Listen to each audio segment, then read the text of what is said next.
So I ended my last video saying this. Air is done, next fuel, and then we can move on to what the engine does and all that. So, which isn't exactly 100% accurate because you can't just separate air and fuel like that, because at the end of the day, an air fuel mixture is what is being fed into the intake of the engine. So having fuel on one side and air on the other side, that was more for explanation's sake. So today we're going to bring it all together and make that mixture and then feed that into the engine. In this video we'll talk about what a carburetor is and how it works. Welcome to the Buttman experiment. Ta-da! If your car is relatively new, and chances are it is, unless you're driving a vintage, it might not even have a carburetor. You know, like we spoke about the accelerator mechanisms in the previous videos. We did the conventional mechanical stuff first, and then we came to the fancy new stuff with the controllers and everything. We're going to do the same here. So enough beating around the bush. What is a carburetor and what does it do? Well, basically a carburetor is a mechanical device in your car that takes in air and fuel, mixes it together and sends it to the engine.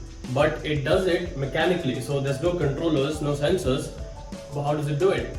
With physics, with nature. Oh, it's so beautiful. Let me explain. So this is it. Air from the outside comes in at a specific velocity and atmospheric pressure. And we have a little fuel reservoir here, which is a little fuel tank apart from the main fuel tank, where you actually fill your petrol or diesel. So we store fuel here for our operation, which I'll explain. So this reservoir is the capacity of it is maintained by this little float stopper mechanism. So if there's if fuel goes down in the reservoir, the float comes down, and we there's space here for us to fill in the fuel. And when it's full, it floats back up and blocks it here. So already, just if we're talking about mechanical design, this float stopper mechanism is already so there's air coming into the system here at atmospheric pressure. There's fuel stored in fuel reservoir also at atmospheric pressure. And excuse the drawing, I know it looks like an elephant's trunk, but both of them, the air coming in and the fuel stored, are both at atmospheric pressure. And if you see these protrusions in the carburetor body, this is called a venturi. And what a venturi does is basically within the carburetor body creates a tight area of space. So anything that has to flow through this body has to pass through this channel. So we've got air, we've got the fuel, and all we need to do is mix them together. And although we do have a nozzle here, there's no actuator, there's no injector, there's nothing to spray it with. So how do you get the fuel out? And this is where physics comes in to save the day for this mechanical system, because if you're familiar with the fundamentals of fluid dynamics, the Bernoulli's principle for any fluid, which could be air or fuel, the Bernoulli's principle states that when a fluid is passing through anywhere, if its velocity increases, its pressure decreases. So the people who designed the carburetor were like, aha, so we'll use this Bernoulli's principle, makes it easy for us because, okay, let me explain. So air is coming into the carburetor at atmospheric pressure and some x velocity, right? X velocity and atmospheric pressure. And fuel, well, I can't write like this, and also atmospheric pressure. So air comes in, till here it is at atmospheric pressure only.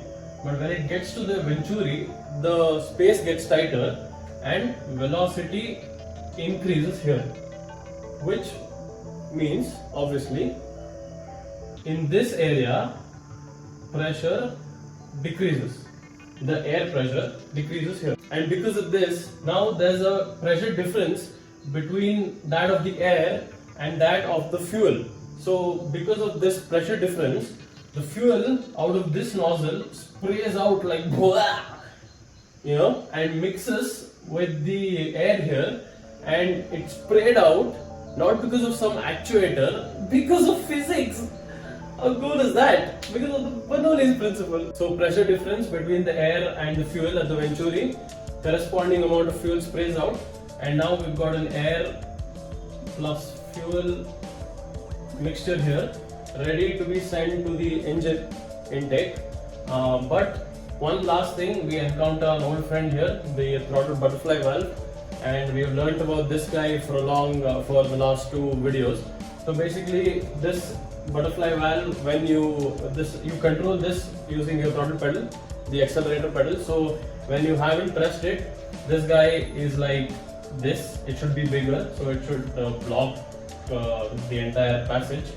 And when you press down on throttle, say 100%, this guy is fully open and this air fuel mixture can flow down to the engine intake. And the final thing, this guy right here, the choke. I don't know if you remember back in the day with old cars, when it was a cold day or it had been a long time since you used the car and the engine just wouldn't start and you had to choke me, daddy. So what is the choke and how does it work? What you do is you step on the gas pedal roughly half to 3/4 of the way down and then pull out the actual choke. Once it's pulled out, then the key, which is over here, we have it labeled ignition on the dash.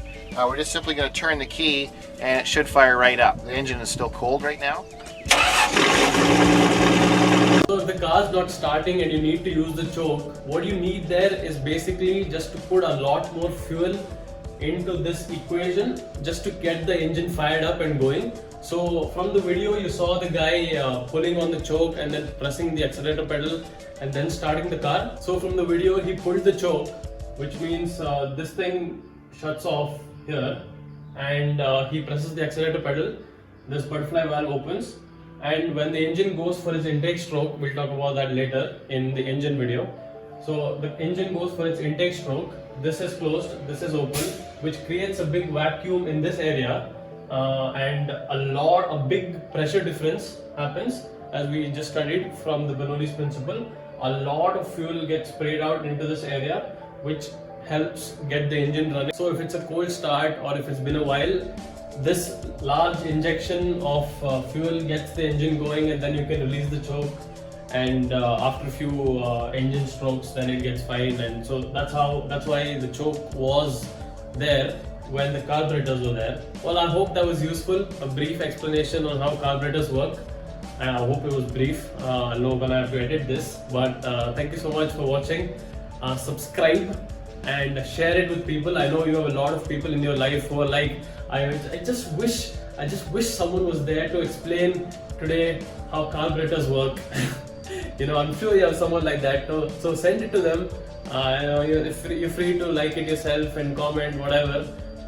New to this social media game. So thank you so much for watching again, and until next time, Jan Bhakte.